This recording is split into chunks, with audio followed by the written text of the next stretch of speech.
This is no longer our battle. I tried fighting you. It can't be done.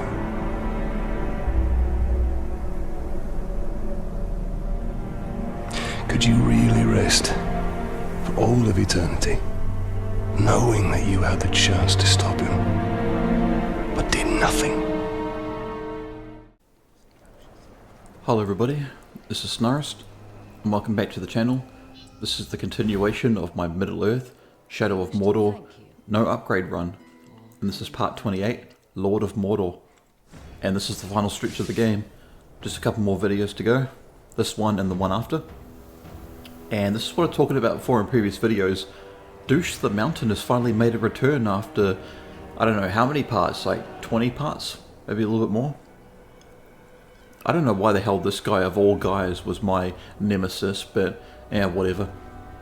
So in this fight, I'm pretty sure I lose a couple of warchiefs, but for some reason in the next part, when I have my final battle against the Talons of the Black Hand, yeah, they come back, I think. So while this is a nice speech and all, we're about to kill this guy, and we're about to kill all of his friends and allies, because I cannot help but be a bit disappointed that you've got a very generic, very one-note sort of like final encounter at the end of the game with all your warchiefs and stuff, whereas in this it's just one giant sort of wave of enemies and one captain slash warchief. It feels a little bit insulting, you know?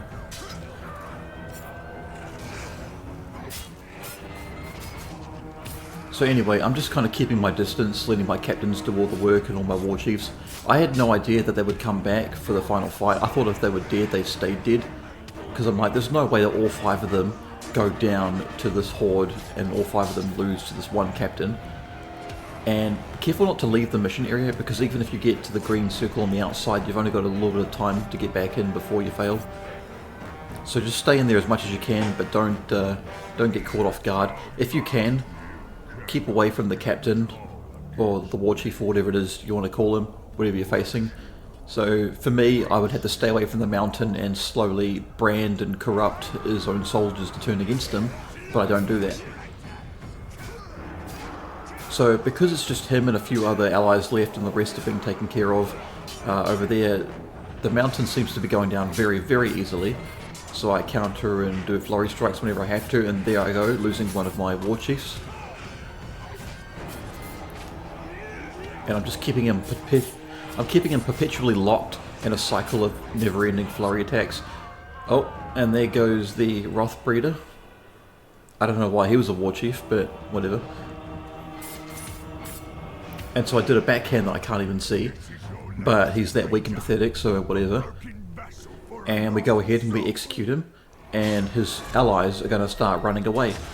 And then we have to make our way into this fortress where we think we're going to find the Black Hand, but we end up finding the tower. And the tower is a disappointing boss fight, definitely. Because all it is you have to go back out through the fortress, and you've got more than enough time to do this. But, see, I'm getting annoyed seeing like you're out of the mission area, even though I'm quite clearly not. I'm just trying to see like who I lost. And thankfully all my favourite warchiefs there are still alive. So you want to go into this fortress, you want to go find the Black Hand, but you end up finding the tower instead, and the tower disappears to some other place in the castle.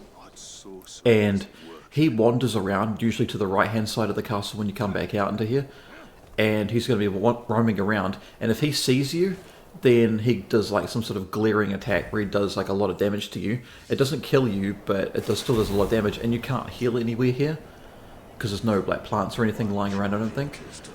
But you have to stealth drain the Black Captain by sneaking up on him or attacking from above with a stealth drain from above. And you can only get up the walls on the outside of the castle here, so, you know, some of the geometry is a little bit awkward to move around in. And I wish that this castle was bigger or they used more of it. And I think a big part of the failure of the design of this boss fight is the fact that I wish it didn't tell you when he was about to detect you, because then it would be hard for you to find him. Because he whispers and makes all these weird noises, and so you've got to try and find him. So he's just hanging out down there. So I go ahead and get the stealth drain, and there's going to be one more phase where he's wandering around, but there's 2 versions of him, and you've got to stealth drain both. So yeah, the moment he spots you, he does a lot of damage. So I'm pretty sure right now I'm just standing still because I was changing music or something around because I was listening to music at this time. Get back up here, get to a spot where he can't walk around in, or he can't get to anyway. Take your time, you've got more than enough time. Scout from the rooftops, use Wraith mode, and now either I got extremely lucky, but if you use Wraith Will to try and find the many different clones he has where he's wandering around, I'm pretty sure some of them don't do damage to his health, but some of them do.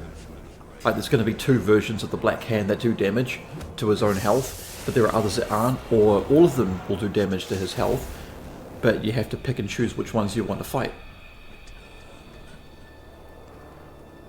And that's rather funny because sometimes you get these other versions of the Black Hand that come to investigate. It's just such a dog shit easy fight. I don't even know why this is even a thing. So I panicked and I'm trying to, like, you know, pull myself down from the other side, but it won't cooperate. Finally does there. And so I get him behind him and go for the stealth drain. But he jumps down a couple of times, so unfortunately I have to follow him. But you see how easy this is? And it's an 8-minute fight that I cleared in 2 minutes 15 seconds, and I could have done it way faster. It gives you way too much time to do this, or if it's going to give you that much time, it should have been a lot more difficult. Or you should have had to do it more often. Because it could have been a potentially cool, gimmicky fight, but they completely ruined it. By the way, if you didn't realise as well, I'm not wearing Talion's default costume. If you saw some of the small snippets of cutscenes that I was skipping, versus, you know, what he looks like now versus what he looks like in the cutscenes, was because I'm wearing the Dark Ranger costume. It's probably amongst my favourite, besides you being able to use the Black Captain as a cosmetic item that you can equip so you can look like the Black Captain. And there's a couple others you can do too, but Dark Ranger and Black Captain are my favourite. It's still got nothing on the corrupted Talion version where he's got, like, from Shadow of War, where he's got, you know, the orange eyes and the veins everywhere. And there's a sandfly buzzing in my room. It's about to bite me. I'm fucking sick of sandflies. Anyway, that's the end of this boss fight. Very disappointing, but you got one more video to go. One more part in the series. The no upgrade run has been going great so far. It's not that hard of a run, like I've said before. The warchiefs are the only things that's really going to give you a real challenge. But thanks for watching, and I'll see you guys in the finale.